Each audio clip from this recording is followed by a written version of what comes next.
Boa noite, a paz do Senhor a todos vocês. É uma alegria, um prazer, uma honra muito grande estar aqui com vocês essa noite. É muito lindo ver a nossa casa cheia dessa forma. E hoje a nossa mensagem, ela tem como título O que te leva ao seu destino. E hoje a gente vai falar de uma ferramenta que a gente usa muito quando a gente está tentando alcançar alguma bênção do Senhor. É uma ferramenta bastante conhecida aqui na nossa igreja, inclusive toda sexta-feira a gente tem um momento dedicado a ela, e hoje nós vamos falar sobre o voto. Vamos falar um pouco sobre o voto, sobre o propósito, né? Como nossas sextas-feiras são conhecidas, a sexta-feira de propósitos, e entender um pouco mais sobre essa ferramenta tão forte que o Senhor usa em nosso favor para nos direcionar aquilo que Ele tem para as nossas vidas. E o voto, quando a gente vai buscar no original, ele significa entrega ou oferta voluntária, pode significar também a entrega de alguma coisa, e quando a gente faz um voto, a gente entrega o nosso coração nas mãos de Deus. A gente faz isso de forma voluntária, a gente faz isso sem que ninguém peça. A gente toma a iniciativa para levar isso até o Senhor. E a primeira vez que a gente viu a palavra voto na Bíblia foi com Jacó. Lá em Gênesis capítulo 28, os versos 20 ao 22, que diz o seguinte: Então Jacó fez um voto dizendo: Se Deus estiver comigo, cuidar de mim nesta viagem que estou fazendo, prover-me de comida e roupa, levar-me de volta em segurança à casa do meu pai, então o Senhor será o meu Deus, e esta pedra que hoje coloquei como coluna servirá de santuário de Deus, e de tudo que me deres certamente darei o dízimo. É interessante ressaltar que quando Jacó ele faz esse voto, ele não está só pedindo a Deus proteção e provisão durante a sua jornada. Ele também está reconhecendo que o Senhor tem poder para fazer isso na vida dele. Ele está dizendo: eu não consigo sozinho, eu preciso que o Senhor cuide de mim durante toda a minha jornada. E ele conclui dizendo que o Senhor será o seu Deus e tudo o que me deres certamente darei o dízimo. Então, ao assumir que o Senhor é poderoso o suficiente para cuidar dele, ele também afirma um compromisso com o Senhor. Ele coloca a sua vida diante do Senhor como oferta. E ainda jura fidelidade, como a gente vê no final do verso, onde ele diz que de tudo o que o Senhor entregar a ele, ele vai devolver o dízimo ao Senhor. O grande Fabiano Ribeiro, autor do livro Votos, ele fala que uma promessa para com Deus pode nos levar diretamente ao nosso destino profético. E voltando um pouco para a história de Jacó, a gente pode ver que esse voto que ele fez com o Senhor mudou completamente a história dele. Acredito aqui que a maioria saiba da história de Jacó, mas vou contextualizar para aqueles que talvez não saibam. Jacó, ele é irmão gêmeo de Esaú, e ele nasceu agarrado ao pé do seu irmão. E daí vem o nome Jacó, que quer dizer usurpador. Ele queria tomar o lugar do seu irmão. E ele agiu como usurpador quando ele nasceu, quando ele roubou o direito de primogenitura do seu irmão com um prato de lentilhas, se aproveitando da condição frágil dele, e também enganou o seu pai para roubar a bênção que era do seu irmão. Então, se a gente for pegar todo o passado de Jacó, a gente não espera que vá ter alguma coisa boa no futuro dele, porque o próprio nome dele já diz que ele é enganador, e ele enganou muitas pessoas no decorrer da sua trajetória. Mas a partir desse momento, quando ele decide se entregar ao Senhor e dizer que o Senhor é o seu Deus, ele muda completamente. É a partir dele que a história de Israel é fundada. As 12 tribos de Israel saem de Jacó, são 12 filhos de Jacó. Dentre eles Judá, que é de onde saiu nosso Senhor Jesus, que veio para nos salvar. Então, um voto pode fazer com que uma chave vire na sua vida e ela seja mudada completamente. Então, se você deseja viver o seu destino profético, se você deseja viver aquilo que o Senhor tem para você, primeiro você deve decidir ser intencional. Você precisa fazer as coisas de forma intencional. Como a gente falou lá no começo, o voto, ele é uma oferta voluntária. É uma coisa que você faz do seu coração. Veja o que diz Salmos, dos versos 132, dos versos 2 ao 5. Ele jurou ao Senhor e fez um voto ao poderoso de Jacó: não entrarei na minha tenda, nem me deitarei no meu leito. Não permitirei que os meus olhos peguem no sono, nem que as minhas pálpebras descansem, enquanto eu não encontrar um lugar para o Senhor, uma habitação para o poderoso de Jacó. Esse salmo é Davi falando que ele não vai descansar enquanto ele não achar um lugar para chamar de casa de Deus. Naquela época, ele tinha o templo dele, ele tinha o palácio dele, na verdade, e o Senhor, infelizmente, ainda não tinha uma casa. Ele habitava numa tenda que foi passada de geração em geração, desde quando o povo saiu do Egito. E ele faz um voto com o Senhor, dizendo que ele não iria descansar enquanto ele não fizesse um local para ser chamado casa de Deus. E ele fez esse voto sem que o Senhor pedisse. O Senhor não disse: Davi, faça um voto, você não vai descansar enquanto você não achar minha casa.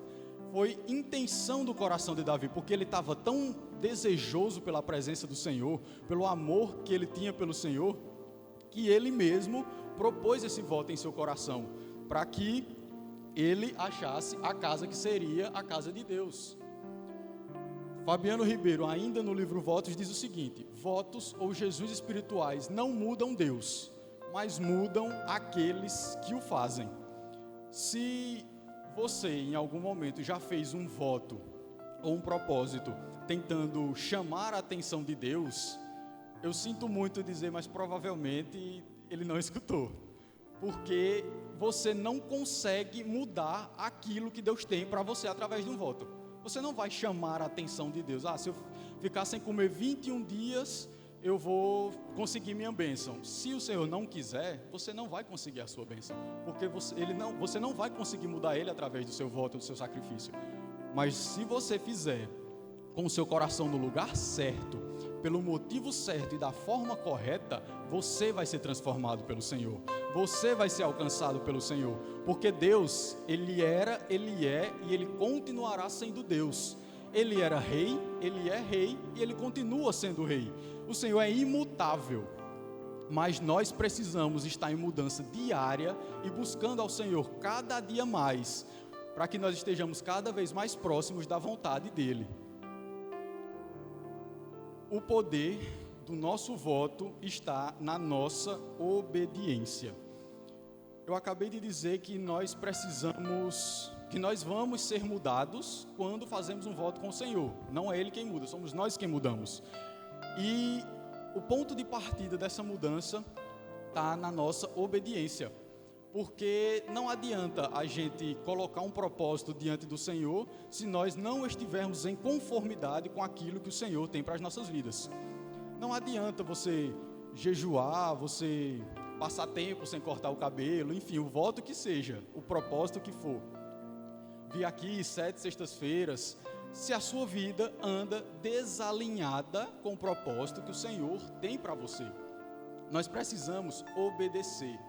A nossa vida deve ser pautada na obediência ao Senhor, porque obedecer é a chave para todas as portas de intimidade que nós possamos chegar com Cristo.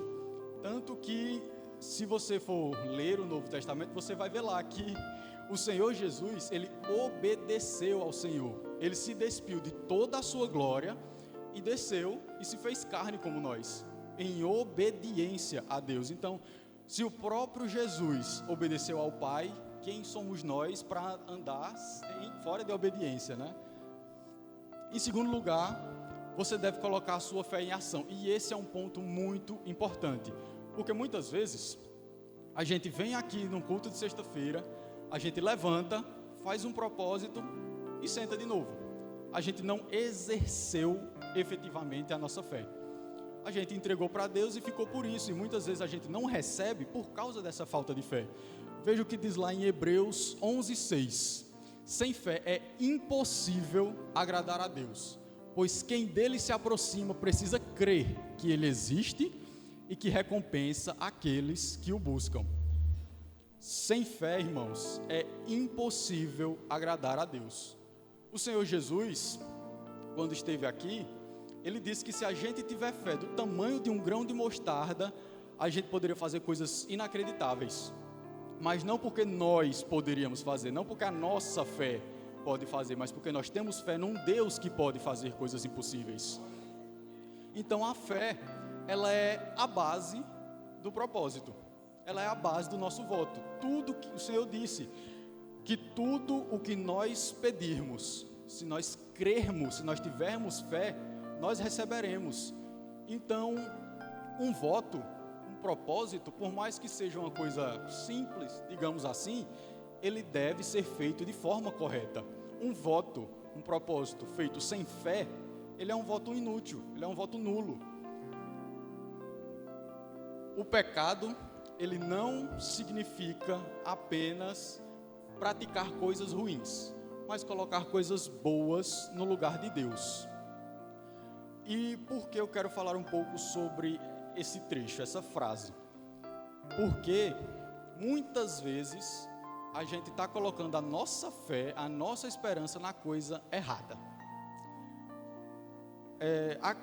O pecado, ele surgiu quando o homem caiu no Éden, quando o homem foi tentado pela maçã, ou pela serpente, comeu a fruta e caiu em pecado. Então, a partir daí, nós vivemos numa busca incessante para preencher um espaço que o pecado deixou no nosso coração. Espaço esse que era ocupado por Deus. Porque hoje nós precisamos buscar a Deus, mas lá no Éden, Deus caminhava com o homem. Sempre que o dia virava, Deus estava com Adão, estava com Eva. Hoje nós precisamos nos encontrar em posição de buscar ao Senhor. E por causa desse espaço deixado pelo pecado do nosso coração, a nossa natureza pecaminosa, ela tem a tendência de sempre levantar ídolos para as nossas vidas. E quando eu digo ídolo, eu não estou falando de imagem, não estou falando de escultura, não estou falando disso. Eu estou falando de qualquer coisa que pode ocupar o espaço de Deus no seu coração. Qualquer coisa que vai tomar a prioridade da sua vida. Pode ser uma série, pode ser um filme, pode ser o seu trabalho, podem ser N coisas. Mas se aquilo acaba virando prioridade na sua vida, ao invés do seu momento com Deus, aquilo se tornou um ídolo no seu coração.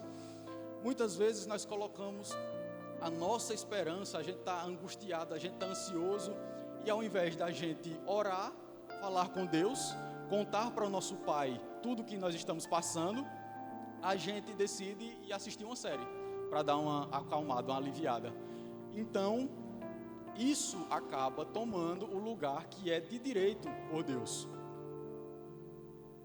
John Stott, ele vai dizer o seguinte, que a essência do pecado está em nós, seres humanos, nos colocarmos no lugar de Deus, ao passo que a essência da salvação está em Deus se colocar em nosso lugar. Nós nos colocamos onde Deus merece estar. Deus se coloca onde merecemos estar. E eu não sei se você entendeu o peso dessa citação.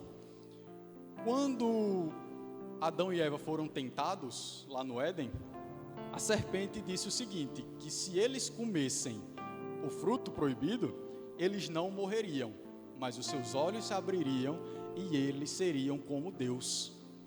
Então, desde esse momento, é isso que nós, enquanto humanidade, viemos fazendo durante toda a história. Viemos sempre nos colocando no lugar que outra hora era para ser de Deus. E quando eu digo que a gente se coloca, às vezes não é nem propositadamente. A gente faz isso sem pensar, porque é da nossa natureza. Esse foi o motivo da nossa queda. A gente cansou de viver debaixo da presença do Senhor para querer ser igual a Deus. E em contrapartida, vindo na contramão, o Senhor Jesus se despiu de toda a sua glória, de todo o seu poder, de toda a sua majestade, se fez homem, se fez carne, para morrer na cruz que era para nós. A inscrição que estava lá de Rei dos Judeus em cima da cruz dele, era para ser o meu e o seu nome. Naquela cruz era para ser pregado eu e você, e não Jesus, porque ele não tinha pecado. E aquele lugar, a cruz, era um lugar de maldição, onde só as piores pessoas, consideradas pelo governo romano, eram colocadas. E Jesus assumiu o nosso lugar, ele se fez maldito para que nós tivéssemos salvação. Então, a gente tem sempre que estar com o nosso coração no caminho certo, sempre. E em terceiro lugar, nós precisamos sempre buscar ser antes de buscar fazer. E o que isso quer dizer? Vamos ver o que diz o texto em Gênesis, os versos 4 e 5. Abel, por sua vez, trouxe as partes gordas das primeiras crias do seu rebanho. O Senhor aceitou com agrado Abel e sua oferta, mas não aceitou Caim e sua oferta. E eu quero que vocês prestem atenção na ordem das coisas. Não é que o Senhor aceitou com agrado a oferta de Abel. Primeiro o Senhor aceitou Abel e, por consequência, o Senhor aceitou a oferta dele. Da mesma forma com Caim. O Senhor rejeitou Caim primeiro e, por consequência, rejeitou a sua oferta. E por que isso? Porque Deus olha primeiro para o nosso coração. Antes de Ele olhar para aquilo que a gente está entregando nas mãos dele, Ele vai olhar para o nosso coração. Ele vai olhar para as intenções que nós carregamos. Ele vai olhar e vai dizer, e vai ver, né, se essa intenção é para o nosso bem próprio ou se é para o bem geral, se é alguma coisa que vai edificar o reino. Então, nós sempre precisamos vigiar o nosso coração.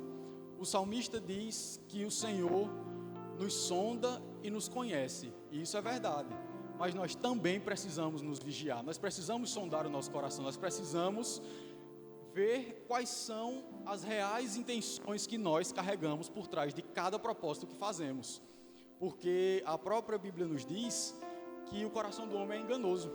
Muitas vezes a gente pode achar que está fazendo um propósito com uma intenção, mas na verdade a intenção é outra. Às vezes a gente acaba se enganando. E o Senhor Jesus nos falou que nós precisamos vigiar e orar para que não caiamos em tentação. E a gente tem sempre que estar orando, pedindo a Deus, pedindo direção, sempre que vai fazer um propósito, porque o nosso propósito, ele deve estar não de acordo com o que nós queremos, mas de acordo com o que o Senhor quer para nós. E uma coisa, acho que muito importante que nós temos que lembrar, é que o voto, ele deve ser uma expressão de dependência e de gratidão a Deus, e nunca uma moeda de troca. Não se barganha com Deus. Não se barganha com Deus. A gente não consegue trocar nada com Deus. Se o Senhor me der essa bênção, eu faço isso. Não funciona, porque como é que você vai dar alguma coisa a alguém que já tem tudo? Ele já é dono de tudo, ele já pode todas as coisas, então não tem nada que a gente dê que seja suficiente para retribuir aquilo que ele nos entrega. E o voto, ele deve ser feito basicamente em duas situações: quando a gente quer agradecer ao Senhor por algo, ou quando nós buscamos intimidade com Ele. Não é errado você fazer propósitos por situações que você acha impossível, não é errado, desde que essa situação vá lhe levar para mais perto de Deus, porque esse é o real motivo do propósito, do voto. Esse é o real motivo que a gente faz, nos aproximar de Deus, ter fé, colocar toda a nossa esperança naquele que pode todas as coisas.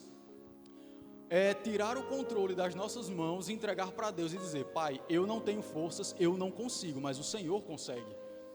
E sempre que nós tomamos essa posição de humildade, nós acabamos nos aproximando dele, sempre.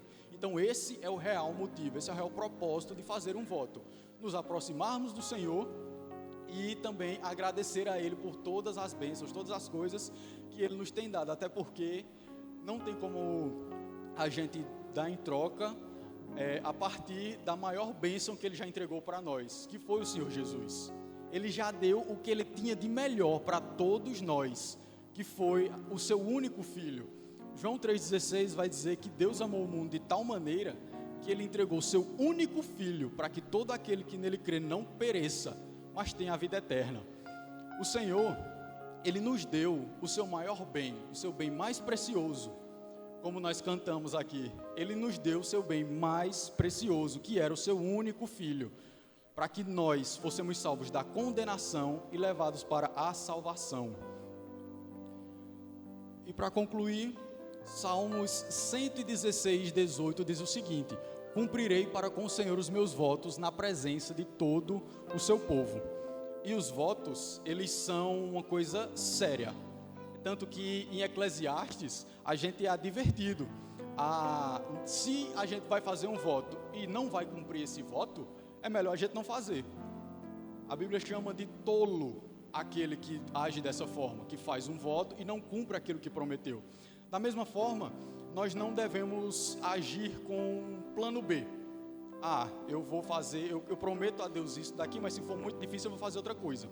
Não é assim que funciona. Um voto com o Senhor, um propósito com o Senhor, como eu falei no começo, ele deve ser uma coisa intencional, que tem fé e deve ser levado a sério. E por fim, eu não quero que você saia daqui, principalmente no culto de sexta-feira, querendo parar de fazer voto, né? Porque é uma coisa séria, uma coisa complicada. E na verdade o que eu quero é que você entenda isso daqui. Eu quero que você saia daqui e faça essa reflexão. Se você ama mais aquele que te abençoa, ou você ama mais ou você ama mais as bênçãos que ele te traz. Quem você tem amado mais? Ao Senhor que te abençoa ou as bênçãos que ele te entrega? Então, que você saia daqui com essa reflexão, com isso no seu coração, que os votos, os propósitos com o Senhor, eles são sim uma ferramenta incrível para que nós possamos chegar no lugar onde o Senhor quer que nós estejamos. Só que eles devem ser feitos com seriedade, de forma intencional e com fé. Se coloque de pé nessa noite.